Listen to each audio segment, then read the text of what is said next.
David Shapira, bonjour, Boker Tov. Bonjour.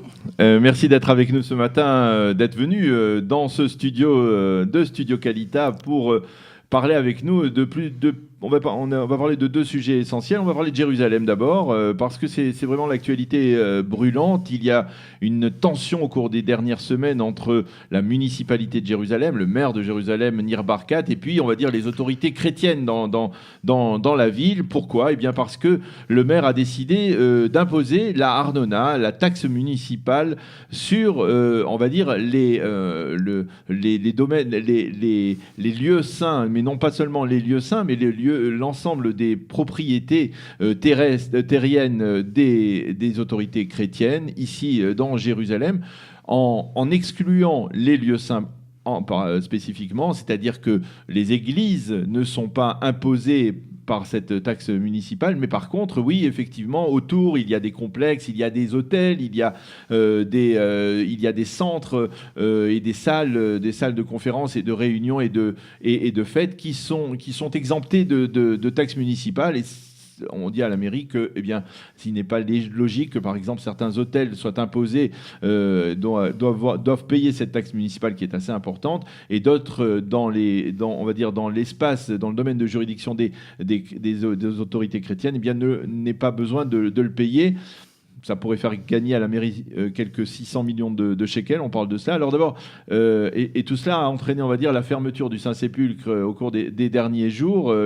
C'est-à-dire, à votre avis, c'est justifié cette position du maire de Jérusalem ?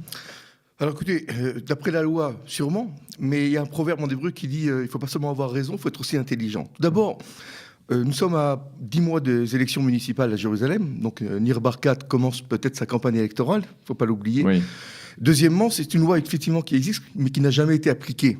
C'est-à-dire qu'on n'a jamais demandé d'impôts locaux, bien que l'État d'Israël a le droit, enfin Jérusalem, la municipalité de Jérusalem a le droit de le faire.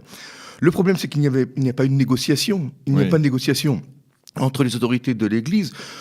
On est très content ici d'accueillir plus de 3 millions de touristes par an, mais quand on arrive à une situation où les autorités religieuses ferment, d'ailleurs le Saint-Sépulcre rouvre aujourd'hui, donc c'est déjà une bonne nouvelle, mais quand on ferme 3 jours le lieu le plus saint du monde chrétien, et qu'on est heureux d'accueillir des millions de pèlerins chrétiens qui viennent et qui sont désabusés, décontentés de voir cette église si importante fermée, on se pose des questions. Je pense que Nir Barkat a agi de façon un peu brutale quand il a exigé immédiatement, vous avez dit 600 millions, qui parle d'1 milliard de shekels, des sommes qui sont astronomiques, rétroactivement en plus.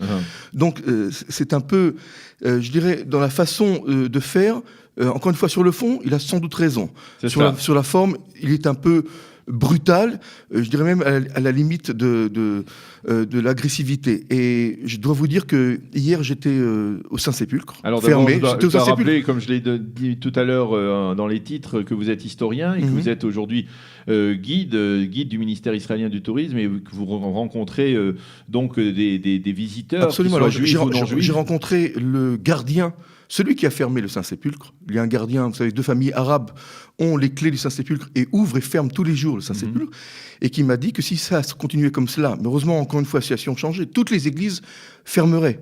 C'est-à-dire que le Saint-Sépulcre était le premier stade, la première mesure, mais le monde chrétien a envisagé de fermer toutes les églises. Il faut rappeler quand même que ça fait 150 ans que le Saint-Sépulcre n'a jamais été fermé une journée. Donc c'est quelque chose, je pense, de très choquant pour le monde chrétien. Nous avons assez d'ennemis comme cela, on n'a pas besoin en plus d'en ajouter d'autres personnes. Et si vraiment il y a un problème, il doit se régler ou par négociation, ou, je sais pas, par le tribunal, mais en tous les cas, pas de façon si violente, si soudaine, si agressive, encore une fois, à 10 mois des élections municipales. Est-ce que Nir Barkat, le maire de Jérusalem, veut se mettre tout le monde chrétien contre Israël ? C'est peut-être une éventualité. Est-ce qu'il veut se faire réélire dans 10 mois aux élections municipales ? C'est une deuxième éventualité. Mais en tout cas, c'est pas à Nir Barkat de déclencher une crise entre le monde chrétien, parce que qu'est-ce qu'il s'imaginait ? Que le monde chrétien n'allait pas réagir quand on touche à l'endroit qu'on touche indirectement, je dis encore une fois, à l'endroit qui est considéré comme le saint des saints du monde chrétien. Oui, alors il faut noter, David, que On en a beaucoup parlé, on va dire, dans la communauté internationale. Dans les médias internationaux, on en a beaucoup parlé de cette crise, de cette fermeture du Saint-Sépulcre. Mais on va dire dans les médias israéliens, dans la presse israélienne, quasiment pas. Comme si c'était, on va dire, une petite affaire régionale, provinciale, quoi. Oui, effectivement, parce que cela touche aux sentiments les plus profonds du monde chrétien. Imaginez qu'on nous ferme, ou que le maire de Jérusalem nous ferme le Kotel. Je pense qu'on en parlerait ici beaucoup, peut-être un peu moins, peut-être dans les médias étrangers. Mais enfin, il faut quand même se rendre compte qu'il y a des lieux qui sont extrêmement importants et qui touchent véritablement à des sentiments très très profonds du monde chrétien. Il faut connaître le Saint-Sépulcre, voir la réaction des chrétiens qui arrivent en pleurant, en souffrant, en se prosternant, en embrassant à peu près tous les murs du Saint-Sépulcre, pour comprendre que quand les dirigeants de cette église, parce que c'est plusieurs communautés, il y a 5 communautés chrétiennes dans le Saint-Sépulcre, arrivent à la décision de fermer un endroit qui est l'endroit principal, l'endroit numéro 1 du monde chrétien, eh bien, je crois qu'il faut tout faire pour éviter cela. Et même pour notre image d'Israël, même par rapport au tourisme, nous sommes tous contents d'en profiter, que ce soit les hôtels, les changes, les pressings et les guides aussi. Oui, alors les guides, justement, c'est l'occasion de vous poser la question. Justement, on vient de terminer une année qui a été particulièrement exceptionnelle pour le tourisme en Israël. Plus de 3 millions de touristes qui ont visité l'État d'Israël en 2017. On sait que le ministère du Tourisme, le ministre du Tourisme, Yariv Levin, a bien fait mousser, on va dire, ces résultats, ces succès qui sont francs et qui sont clairs. Vous le sentez en Israël aujourd'hui, il y a de plus en plus de touristes non juifs qui viennent bien plus facilement que dans le passé, qui sont moins inquiets par la situation sécuritaire, ou en tout cas qui en tout cas comprennent que le terrorisme peut frapper aussi en Europe. Oui, sans aucun doute. Tout d'abord, la situation sécuritaire est relativement calme dans notre pays par rapport même à l'Europe. Par rapport à l'Europe, il faut dire que les endroits clés, comme par exemple la vieille ville de Jérusalem, est extrêmement bien gardée. Il y a une présence militaire, policière, une présence, je dis tous les 50 mètres, on rencontre ou un militaire, ou un policier, ou bien une caméra qui vous filme. Donc on se sent en sécurité à Jérusalem, on est en sécurité à Jérusalem, ça c'est la première chose. Deuxièmement, tous les indices, je ne parle pas seulement de chiffres, mais quand on demande à tous les personnes qui travaillent dans ce secteur du tourisme, n'ont jamais vu une année, jamais depuis la création de l'État d'Israël, une année comme 2017, une année record. Maintenant, ce qui est très important, et là on touche à la crise du Saint-Sépulcre, c'est que l'année 2018 s'annonce excellente aussi, parce que les groupes, les agences de voyage savent déjà, ils ont déjà des réservations pour 2018. Si je vous dis déjà que à ma petite échelle, le mois d'octobre est déjà réservé. Le mois d'octobre 18, on m'a déjà réservé plusieurs journées dans le mois. Je ne parle pas évidemment de avril, mai, juin, juillet, etc. Je vous parle du mois d'octobre, c'est dans 6 mois, 7 mois, et c'est déjà bien rempli dans le calendrier. Donc on attend une année 2018 qui est une année formidable, qui sera une année aussi record. Donc il faut tout faire pour faciliter l'accès à tous les lieux saints de toutes les religions, que le touriste se sentent bien. Il faut essayer de comprendre la déception des milliers de personnes qui sont arrivées ces 3 derniers jours et qui ont vu un lieu d'aspiration, des millions, des dizaines et des centaines de millions de chrétiens rêvent. Des fois, souvent, ils n'en ont pas les moyens.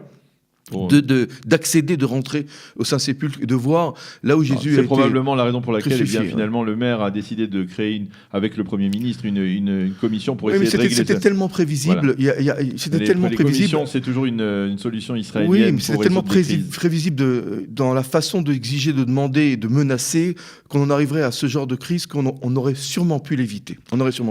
Alors, David Shapira, comme je le fais avec nos invités depuis maintenant près de 2 semaines, ou un petit peu plus maintenant que l'on parle beaucoup de ces affaires autour du Premier ministre, 1000, 2000, 3000, 4000, de toute cette problématique aujourd'hui, de la position, on va dire, de ce que certains appellent l'acharnement de la police, de ces dérives, on va dire, on a vu ces derniers jours, de certains juges d'un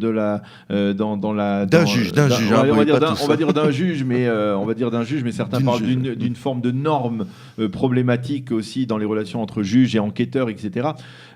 Qu'est-ce que tout cela vous inspire ? Est-ce que vous avez d'abord, vous, le sentiment qu'il y a une cabale, une forme d'acharnement contre le Premier ministre et contre ses proches pour tenter à tout prix de parvenir à inculper Binyamin Netanyahou, à faire inculper Binyamin Netanyahou.